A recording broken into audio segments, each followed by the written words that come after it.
All right, this is one of my favorites, Pumpkin Jack, and it was written and illustrated by Will Hubel. Now, take a look at that pumpkin. Some of you might have some pumpkins at home that look just like this one. I actually have a pumpkin friend that looks like this one. I had a couple of other ones. I had to get rid of them because they were, really out of control. But I love this story because we are really going to watch Pumpkin Jack's adventures come full circle. When Tim carved his first pumpkin, it was fierce and funny and just perfect. A jack-o'-lantern this good deserved a name, so Tim gave it one. Jack. And there he is, happily drawing and decorating his pumpkin. Long after the best trick-or-treat candy was eaten, Tim still kept Jack. At night, when a candle made Jack's face dance on the wall and filled the dark with warm pumpkin smells, Tim felt Jack was almost magic. Yet, too soon, the spell was broken. Now, what do you think is going to break that spell? What could stop him, Jack, from being magic? Look at him. He kept them in his room. I've never kept a pumpkin in my house before. I've only ever carved them and put them outside. So this is interesting.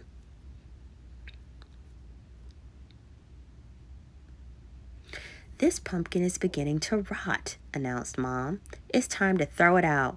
Tim knew it was useless to argue. He carried Jack to the garden, which was filled with the brown ghost of last summer's plants. A dead garden is better than a trash can, thought Tim. Still, it made him sad to leave Jack outside and alone. So now we know what broke the spell. He started to decompose and rot, which is what happens to all fruits and vegetables, which, by the way, pumpkins are actually fruit. They have seeds. Whenever chores or play brought Tim to the garden, he looked at Jack. Every time, Jack was different. He became wrinkled, and his fierce smile began to look silly. Look, you see, he's kind of spotted on the side, and he looks like if you touched him, it would be soft, which I can tell you he would be. Mold spread over Jack's bright orange skin. As the days turned colder, Jack grew flatter.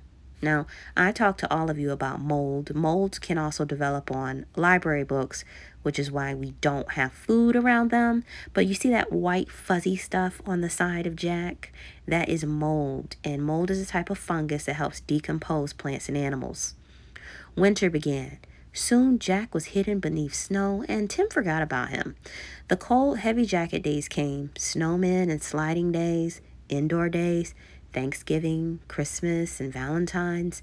When all these days had passed and the March winds melted the snow, Tim found Jack. Look, there he is, forgotten. You can barely see that was once a pumpkin, and although we don't get snow here, the pumpkins do flatten out like that. There wasn't much left. Just a faded and crumpled pumpkin skin, a stem, and a few seeds. Jack's Halloween magic was a distant memory now. Tim scraped a thin blanket of earth over the last bits of his pumpkin. "Goodbye, Jack," he whispered.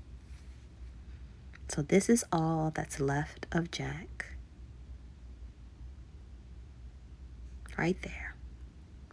And Tim covered up what was left with a little bit of dirt. When spring turned barefoot warm, a tiny sprout appeared where Jack had been. Tim found it and guessed what it was. Can you guess what it is? Oh, yeah, you're so smart. That's right. You're right.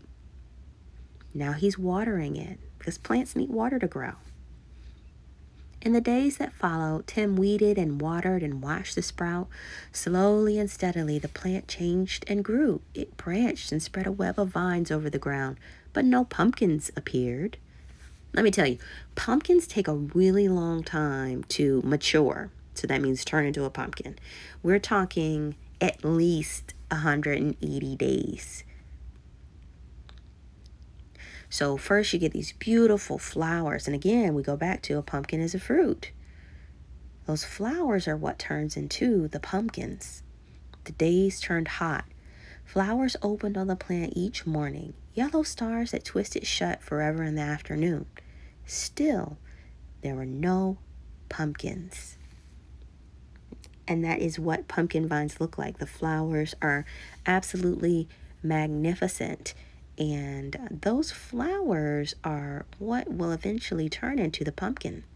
Finally, Tim found a little green ball growing behind a crumpled blossom. A pumpkin! Tim let out a whoop and ran to show his mom. By August, the plant had spilled onto the lawn. Tim's favorite game became pumpkin hunting. He carefully waded among the leaves, searching for green pumpkins like hidden treasures. So that's another thing. Pumpkins are not orange when they grow. They grow green and then they mature. So there he is, looking to see if he spots any pumpkins. School began again and the days cooled. Tim had less time to visit the garden. When he did, the pumpkin plant seemed tired. There were few new leaves, and the old, tattered ones no longer hid the fat green pumpkins. Then, one October morning, Tim woke to see frost coating the garden. The frozen plants seemed changed to pale blue glass. So they've got their first cold front, and that cold front is really helping the plant to change into its final destination, which is after school. Tim discovered what the frost had done. The pumpkin's plant leaves were as limp as wet paper. It was dying. Tim searched along the withered leaves for the unripe pumpkins. He picked them and put them on the front porch, hoping for one more change. So when pumpkins first come off the vine, they are green. In fact, I try to find every year a green pumpkin, and as the days keep cooling, the pumpkin turns orange. So there he is, and you can see a green pumpkin towards the front, and he's carrying an orange one. By Halloween, the pumpkins had ripened to bright orange. There were many, for the plant had been generous. Tim was generous too. He gave away all but one. Isn't that amazing? He took his good fortune and he gave them to his friends. I wish I had friends like that. Maybe one day I will. Maybe one day I'll befriend a farmer. From jack-o'-lantern to seed to pumpkin again, the circle was almost complete. Now it was time for Tim to do his part. He gave his pumpkin a face. It smiled at him in a fierce and funny way. Tim smiled too and said, "Welcome back, Jack." So our pumpkin, we saw it go full circle. This beautiful pumpkin, he was carved, he became withered and moldy, and look at him now. From those seeds, new pumpkins grew, and Tim was able to carve and give away more. Now I have a pumpkin jack. I told you that at the beginning of this story, and I saved him in anticipation of reading this story, one of my favorite stories. If you've made it this far and you would like to see Pumpkin Jack in all his glory, well, you know what? Actually, mine's not Pumpkin Jack. Mine is Pumpkin Shark in all its glory. Comment below. I'll see you later.